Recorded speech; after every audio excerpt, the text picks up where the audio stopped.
Last time we moored up somewhere just outside of Witney and found what we think is a slice of paradise. We were unable to go any further as time and river levels were not on our side.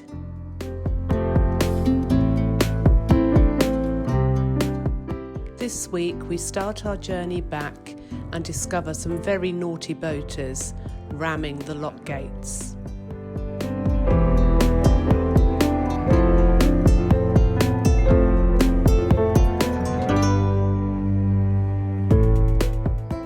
We view more stunning scenery and a hidden river.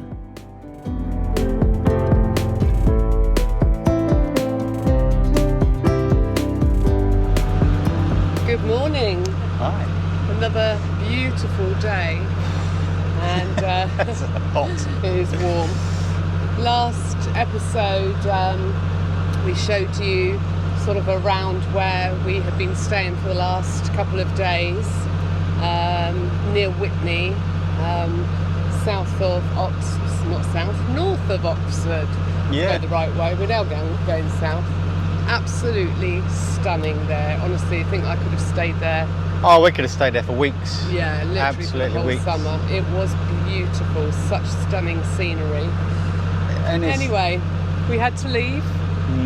Didn't want to leave. Yeah, we waved goodbye to our new friends who were, first of all, people that watched our channel, and then we've sort of been with them for a week or so. I suppose it almost has been. Yeah. Yeah. Had a few barbecues with them and waved goodbye to them this morning, so that was a bit sad. Yeah. But I'm sure we'll see them They'll again. catch up again Yeah. in about a month. Yeah.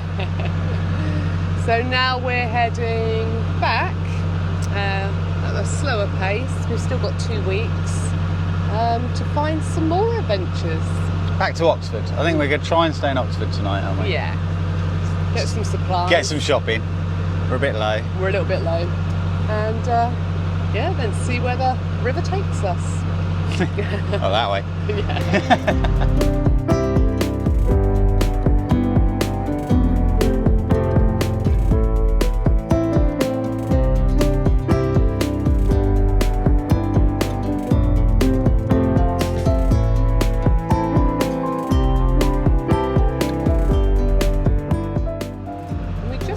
A little hidden river that we didn't notice on the way up. The River Evenlode, it said. It had a wooden little sign that was quite difficult to read, and it flows 45 miles from its source into the River Thames. Yeah, all the way from the southern part of the Cotswolds. Yeah. And we're, 45 miles, but where it comes out onto the Thames, it's only probably about 8 foot wide, isn't it? Yeah, it's Weird. So, yeah, Deep little ditch. Sneaky little river. I couldn't get up there. No, a bit too big. Not even on a paddleboard.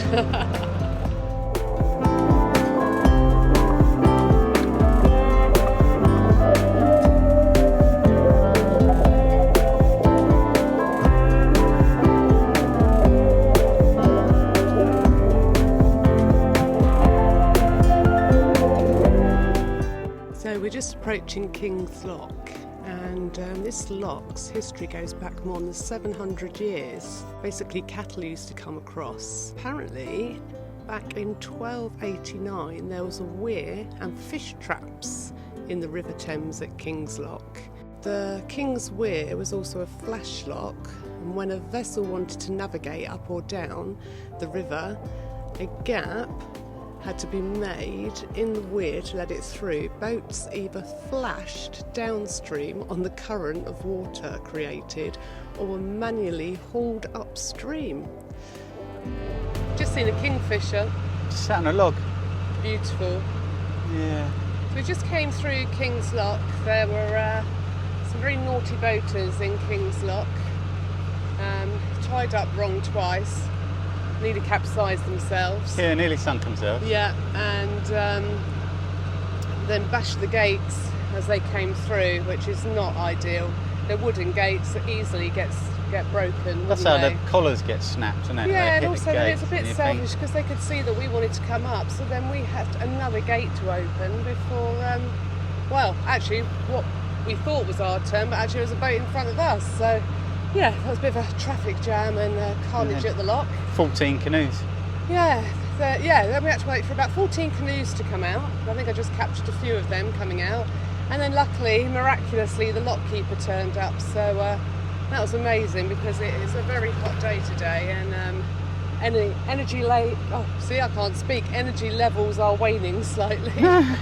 But I captured the lock keeper doing his snazzy little trick with his pole to open the other gate. So that was quite cool. And that must make life quite a bit easier for him. And we're now on the way back and we're about to pass the A34. Yeah, the A34, lovely.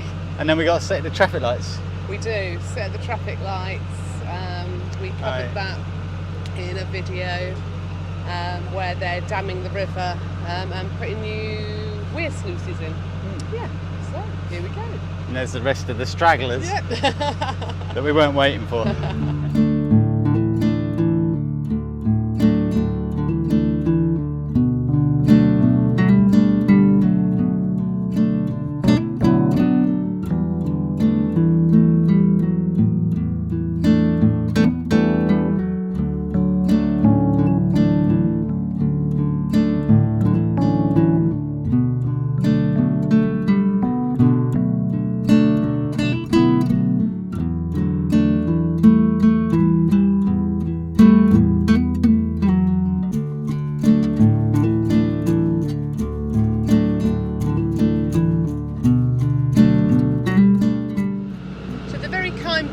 They just filled the lock for us back at the last lock that we've just been through. Thank you very much. Don't know who you are, but I do hope somebody does the same for you. And we're just coming back through the beautiful Port Meadow. Stunning again.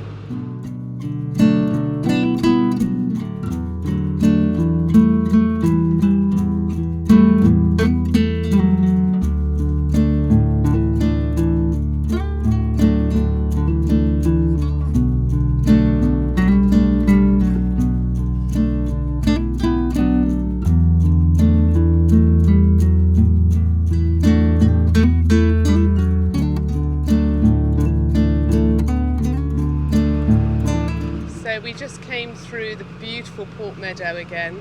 I thought I'd give you one of our little tips, because I know you like our tips. I remembered we knew that like the weather was going to get hotter and hotter. I mean, luckily it's not going to reach 40 degrees again, but probably 30. And I remembered I had a double flat sheet in the cupboard, and it's black, so probably not the best colour, but we've put it over the skylight to stop the sun coming in through the skylight, and it has definitely made a noticeable difference. And there's a tree coming. Oh, that one was all right. Maybe not. There we go. Part of it. So what I'd like to do eventually is maybe get a blind inside. Oh, we will. We'll get a blind. It's beautiful having the skylight, but it makes a difference in that heat.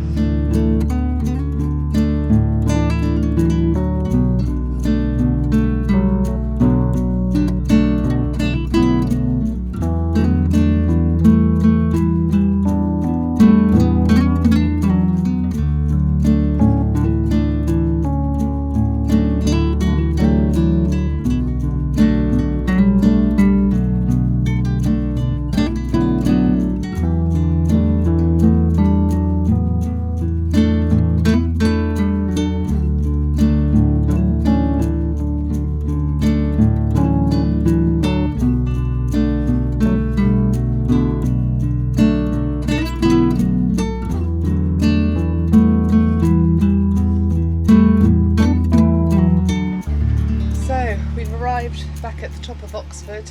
Yay. About 3 hours and 3 locks. We did get held up at quite a few locks. The thermometer is reading 29 up here, and we've put the canopy back up, so that's 29 in the shade. So that was definitely a hot one. Can't go any further today. No, that do. I'm done now. Yeah, most definitely. And we need to get some food, so luckily we're in a really good spot right near the bridge. We Pop can have over a to town. quick wander, get some supplies before we head off again, probably tomorrow. Yeah, not too early. Next time, join us as we travel 18.5 miles in a blistering 35-degree heat wave. We'll give you some tips we've discovered for keeping cool. So, give us that cheeky little like. Come on, we've suffered for you. We've suffered such a hard life this, you know. It is very wearing actually though, isn't it, in the heat, definitely. It's tiring. Yeah. Hit that subscribe button for us and ping the notification bell.